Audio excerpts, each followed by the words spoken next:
এটা 2024 সাল। আর 2024 সালে আমি দেখাবো আজকের কত সুন্দর লাল কালারের লিচু।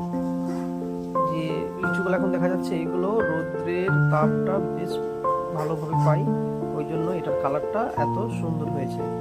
এবং এর পাশে যে গাছগুলো আছে সেই গাছগুলো কিন্তু এত সুন্দর কালার হয়নি। পাশে আমরা নিচের জমিতে শাক, তারপর পশুর খাবারের জন্য কিছু বীজ বোনা হয়েছে। কলা গাছগুলো এখনো কলা আসেনি, তবে অনেকটা বাগান ছিল এটা পুরোটাই। সেই বাগান থেকে কিন্তু অনেকগুলো কলা গাছ সরিয়ে দিয়ে এই কিছু কলা গাছ শুধুমাত্র রাখা হয়েছে। আবার নতুন করে আমরা আবার লাগাবো। তবে অবশ্য এখন আমরা যেটা দেখবো সেটা হচ্ছে যে আর একটা লিচু গাছ চাই, সেখানে দেখা যাক যে কেমন লিচু হয়েছে। এটা হচ্ছে লাল শাক, এটা বড় হয়ে গেলে ডাঁটাতে রূপান্তরিত হয়, সেগুলো আমরা ভালো গ্রামের মানুষ খেয়ে থাকি এবং শহরেও কিন্তু এগুলো রপ্তানি করা হয়। পরবর্তী যে বিষয়গুলো ছিল, সামনে যে লিচু গাছ আমরা দেখছি, দূরে লিচু গাছগুলো আমরা লিচু ধরে আছি। তবে এই যে পাশে লিচুগুলা, এই লিচুগুলো প্রচন্ড সুন্দর এবং নরম তুলতুলে হয়ে গেছে, খেতে খুব মজাদার। এবং পাশে যেটা আছে এখানে কিন্তু সূর্যের আলো তেমনভাবে আসে না, সূর্যের আলো না আসার কারণে